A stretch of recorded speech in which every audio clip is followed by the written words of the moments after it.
Here in the Philippines, one of the most popular vehicle choices amongst politicians, Filipino Chinese businessmen, and police and military generals is the Toyota Land Cruiser, specifically the 200 series that we have here.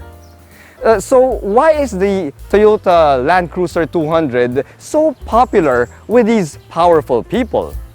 Well, dude, stick around, because I also want to find out. Let's do this!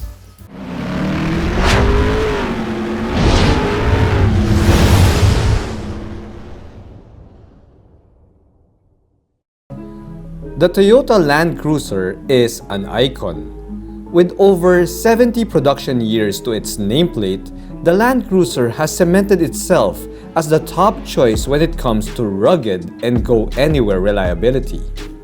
But of all the Land Cruiser models that came out, it is the J200, or more fondly known as the LC200, that rose into popularity here in the Philippines. So what is it about the LC200 that made it the top choice of powerful Filipinos? Let's find out. Here at Reagan's Rides, we do car reviews of SUVs, sports cars, trucks, and everything in between. So subscribe and hit the bell. Dude, I've always wanted to feature the Toyota Landcruiser LC200, and I've wanted to do that for such a long time now, and thankfully, one of my friends has this. You see, I know that the LC300 is the current generation now, it's a current model, but dude, this Landcruiser 200 series has the makings of a future classic. Now, why, you may ask me? Well, dude, this is the last Toyota Land Cruiser that has been sold in North America. So, yeah, I guess that counts for something, yeah? So what made the Land Cruiser 200 series the most popular Land Cruiser here in the Philippines? See, I remember back in the 90s, the most powerful people in the country would go for the Mitsubishi Pajero. See, back then, if you own a Pajero, you're either a politician or somebody who's just filthy rich. Well, dude, it really was just a choice between the Mitsubishi Pajero, the Nissan Patrol Super Safari, and the Toyota Landcruiser LC80 at that time. I also recall that one of the main complaints about the Nissan Patrol Super Safari and the Toyota Landcruiser 80 series was the fact that the cabin was pretty Spartan, you know. It was bare bones, which is what you'd expect from a rough and tumble off-roading SUV. But things changed in 2008 when the LC200 series was finally introduced. The Land Cruiser was no longer Spartan at that time, and well, the Mitsubishi Pajero was also kind of getting a little bit too expensive even for the wealthy elite. It also helped that the newly introduced Toyota Fortuner was also making waves at that time. So see, the popularity of the Toyota Fortuner made the LC200 such a logical and desirable upgrade. Plus, this LC200 also, featured an all-new, at that time, a 4.5-liter V8 turbo diesel engine that put out a whopping 282 horsepower and 650 Newton meters of torque. Now, dude, those are still respectable figures even up to this time. Now, that meant that the Toyota LC200 had, it had enough power to be upgraded for bulletproofing. You could bulletproof this SUV, and that engine and transmission can easily handle it. Now, that capability made this vehicle so much more desirable to politicians and to police generals here in the Philippines. Now, aside from that powerful turbo diesel engine, the LC200 also came with a host of driving features that were previously not available in the in the past Land Cruisers. You get stuff like crawl, and you also get the first application of the kinetic dynamic suspension system, which truly made the Landcruiser LC200 a really capable off-roader. But guys, despite all of these upgrades, the cabin upgrades, the off-road driving upgrades, well, there are still some people at that time who considered that the LC200 looked a little bit too common, a little bit too bland. Which is why the owner of this LC200 decided to go to the aftermarket to make his locally sourced LC200 VX stand out a little bit more. As you can see, he added the TRD body kit here, which includes this front skirt. However, even with the addition of that, well, it still looks like a regular run-of-the-mill large Toyota SUV. However, dude, we still can't remove the fact that the Toyota LC200 still looks pretty intimidating. The side profile gets some more aftermarket goodies here, such as these 20-inch Vogue Racing TE37 alloy wheels that are wrapped in Toyo open country tires right there. Now, if you look inside those wheels, dude, you'll see that the owner also splurged on a set of yellow brake calipered AP Racing big brakes right here. Now, I'm not just talking about the front brakes, but dude, this is a four-wheel big brake setup, so you could just imagine how much those big brakes would cost, right? Now, further to that, we also have a full Tane suspension setup here, which completes the sporty, albeit on-road look of this LC200. As I mentioned at the start of the video, well, the LC200 is the first Land Cruiser to get plush cabin appointments here that brought it closer to being called a luxury SUV. Well, I wouldn't go as far as saying it's luxury, but really more like a premium SUV. You see, this LC200 is the first to get leather seats as standard, as well as an engine push-start button. Heck, even the steering wheel is leather wrapped, and we do have an electronically adjustable steering wheel column here. Now, dude, there are some of you out there who think that this engine push start button and these electronically adjustable steering wheels would be sirain, it wouldn't really last. But dude, this vehicle is 14 years old, and yeah, these doohickeys still work. I mean, they still work. And granted, it's a Toyota, so maybe that's one of the reasons why they still work. But yeah, at least that dispels the, that common thought that these engine push start buttons and other electronic stuff would give away, would conk out in a few years. Yeah.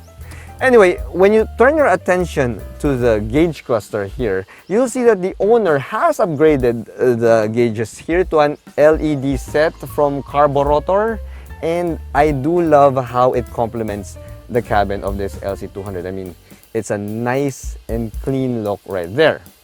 Now, other niceties here include, well, an touchscreen infotainment system here. We do have a fully automatic climate control system, and yeah, we have other stuff here that just makes this look premium, like the faux wood grain trim on your dashboard.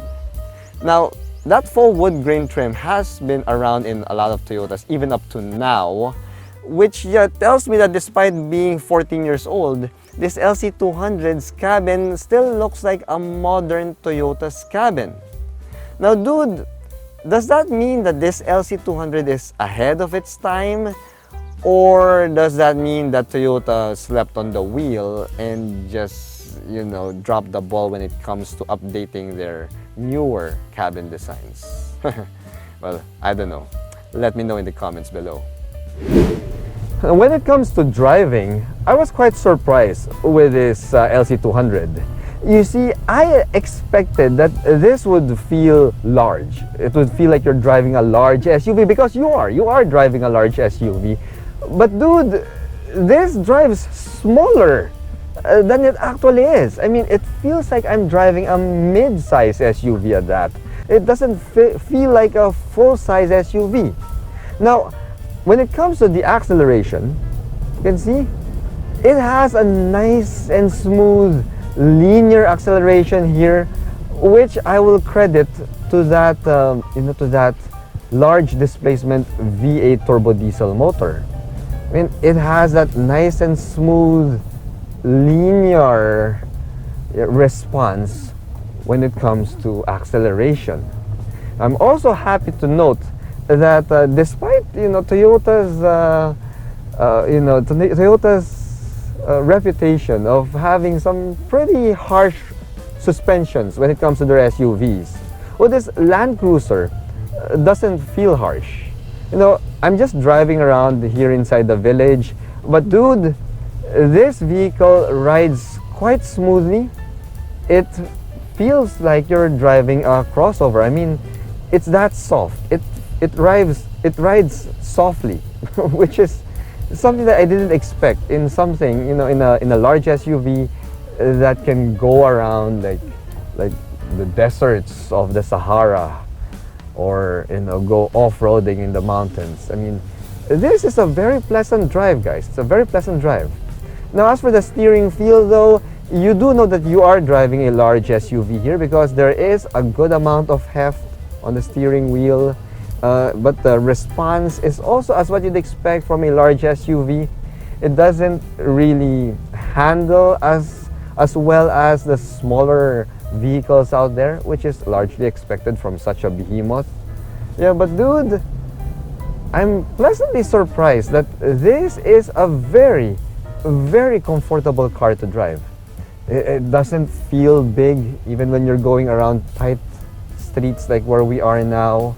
And it doesn't feel too heavy. It doesn't feel like it's a heavy car. Although granted, it doesn't accelerate as well as, let's say, the Nissan Patrol Royale. Now that, my friends, is a beast.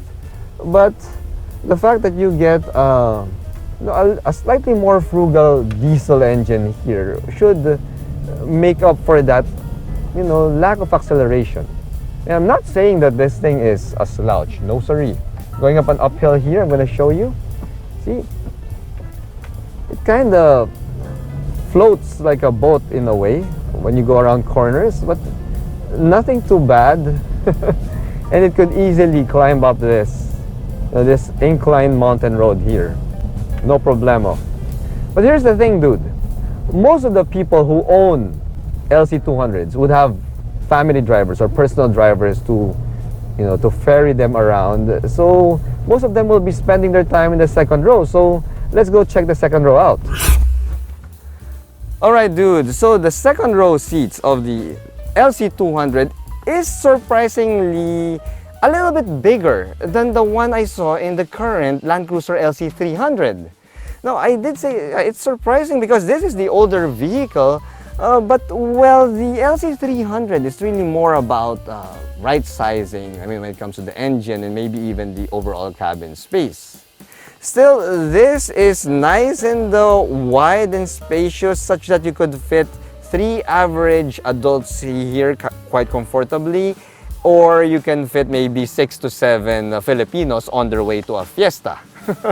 Now, dude, this locally sourced LC200 VX does not get the 4-zone climate control system because that's only available to the Sahara edition. But we do get the rear AC vents here with its own blower control, as well as a large center armrest here that comes with a pair of cup holders.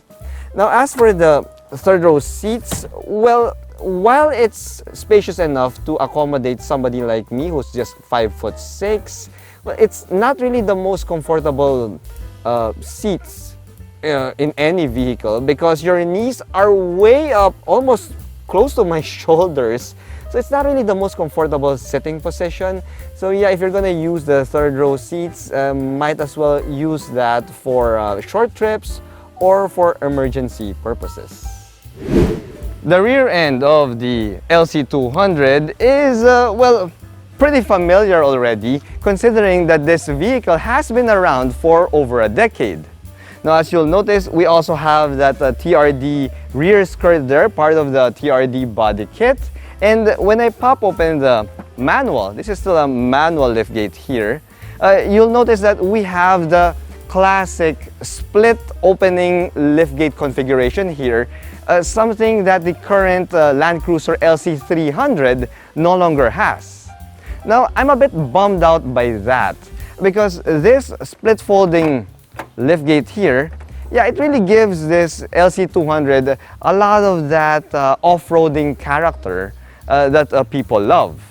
Now dude, now that we have this split opening liftgate open, you'll notice that we do have a decent amount of cargo space here, although it's not really as spacious as, let's say, the Nissan Patrol Royale that I also reviewed a few months back. And that's because we have the third row seats that are still folding towards the side here on the LC200, something that Toyota already fixed in the current LC300, because that comes with third row seats that fold flat to the floor, and those are powered third row seats as well. Well, I guess it's you win some, you lose some scenario in this case, because we did lose that split opening liftgate, although in the LC300, although yeah, that vehicle gained that third row seats that fold flat to the floor. However, dude, yeah, this LC200, despite this handicap there, well, it still has enough space for maybe around 3 to 4 medium-sized luggage. Yeah, see? I love that. I love that about the LC2, and I love that about other SUVs that have a split opening liftgate. So, after spending the day with this tastefully modified LC200, have we come to a conclusion as to why it is so popular with powerful Filipinos? The answer is a resounding yes. The Toyota LC200 gave these alpha people everything that they needed in a car while driving here in the Philippines. It has that go-anywhere capability, a strong and reliable engine with plentiful parts, and an imposing stance that tells everyone who's the boss. And as you can see in this LC200, it is also a great platform for modifications that will show off the personality of the alpha boss. Thanks for watching.